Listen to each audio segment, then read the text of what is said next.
Hello, I'm Lamar Hires, Chairman of the National Speleological Society Cave Diving Section. I've made over 1,000 cave dives, and I've certified more than 600 cave divers and cave instructors. These divers and instructors have made thousands of safe cave dives. On the other hand, I've been involved in the recovery of more than a dozen divers, ranging from beginners to instructors, who didn't have any cave training and died in caves. Every one of these tragedies was completely unnecessary and avoidable. The ultimate goal of the cave diving section and diving professionals everywhere is to reduce these accidents to zero. I'd like to thank the dive operator and instructor who is showing you this videotape, and also in their efforts in helping us with this. I'd also like to thank you for giving me a few moments of your time to talk about the hazards of overhead environment diving, especially caves. The easiest way to explain the danger of diving in caves without the proper training is to show it to you by following a typical accident scenario. This is Bill and Fred, two experienced open water divers who are about to dive in the open water adjacent to a cave. Bill and Fred start the dive staying in open water like they've been taught. After a while, curiosity leads them to the cave mouth. Fred has a dive light with him, and they discover they can see pretty far back. At this point, they make a critical error to go in just a little ways. These divers know better. They were taught not to go into caves. Perhaps when they thought of caves, they thought of a dark, scary place. But the cave isn't dark and scary. Perhaps they rationalized to themselves that the rules don't apply here. Perhaps one of them went into the cave before and got away with it. Not this time, though. At first, they're having a great time. The water's air clear and warm. They may even pass a sign trying to remind them, one last time, to turn around before it's too late. But they go deeper in, not realizing their kicks and bubbles are stirring up silt and forming a cloud that completely obscures the way they came in. The same way they'll have to find their way out. One of the most serious dangers of cave diving has closed in behind Bill and Fred, but they don't even know it. Yet.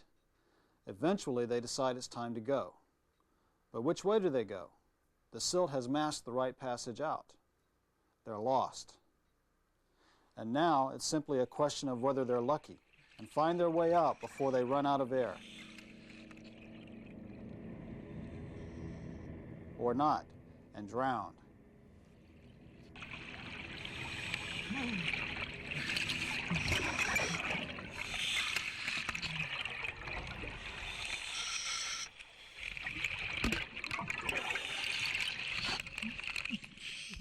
This isn't the only way accidents happen in caves. Even without silt, there are dozens of scenarios that lead to the same grave end.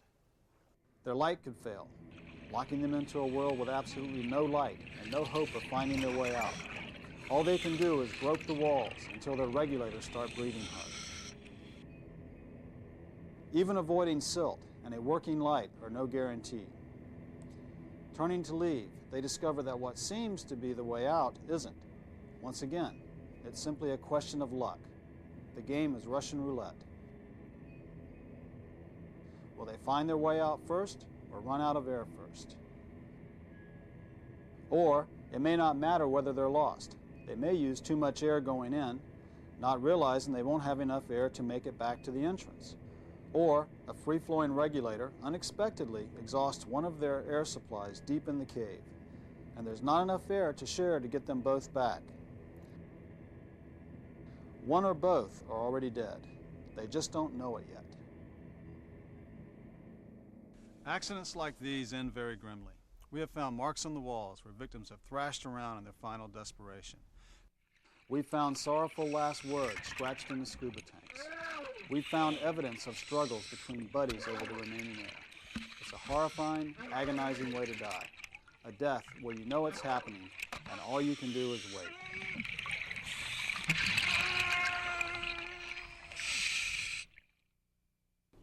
If I'm scaring you a bit, good. That's the point. But I'm not telling you can never dive in a cavern or cave. What I'm telling you is that to do it right, you need to have the training, the experience, and the equipment necessary to do it safely. Cave divers rarely have accidents in caves. It's the divers without cave training who have them. Cave divers are trained to use special kicks to move through the cave without stirring up silt. They learn to avoid contact with the bottom, even when sharing air, writing on a slate, or handling a problem. Cave divers are trained to use special equipment. They use special lights that are much more powerful than regular dive lights. They carry at least 2 backup lights each. And they use redundant regulators to handle life support failure. And they're trained in special air sharing techniques needed for long swims out of a cave. Cave divers plan their air supplies carefully, keeping enough so that they can make it out even with unplanned delays or if sharing air with a team member. Cave divers always have a continuous guideline back to the surface, but it's not as simple as unrolling a reel behind you. Cave divers must learn to lay a line so they avoid entanglement, so they don't confuse it with other lines that may be in the cave, and so they don't break the line or cause it to pull free. Cave divers also learn to protect the fragile cave environment. As your instructor probably told you, if you break a piece of coral, you may have destroyed 10 years of growth. If you break a stalactite or some other geologic cave formation, you may destroy 10,000 years of nature's work. The rules and techniques that allow cave divers to dive safely were learned in the 1960s and 70s, before we knew all the dangers. Each survival principle a cave diver applies today was learned at the cost of someone's life in that era. But there is no need to repeat those painful lessons. Certainly you don't have to. And it's worth remembering that other overhead environments like wrecks or ice diving also call for special training and equipment. There's no reason to risk your life by diving in these environments without the needed equipment and training. Underwater caves are beautiful, magical places. Cave diving isn't for everyone, but for those who answer the call of their challenge and mystery with the proper equipment and training, they're the most wonderful places on earth.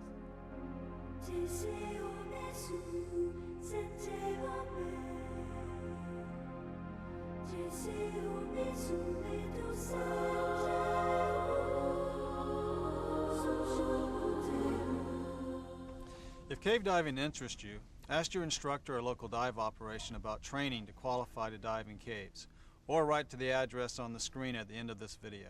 But until you have the training, stay out of the caves, no matter how safe they may look. Don't let a buddy or another diver talk you into something you know is dangerous or possibly fatal. Just say no. To avoid temptation, don't carry a light when diving near a cave, and don't let your buddy carry one either. And it never hurts to remind yourself that you're not the only one counting on a happy ending to every dive you make. Right over there. How deep did you get? About 30 feet, I think. On behalf of NSS CDS and cave divers around the world, we wish you safe, fun, and wondrous diving, wherever that diving takes you. Please dive responsibly, and thanks for listening.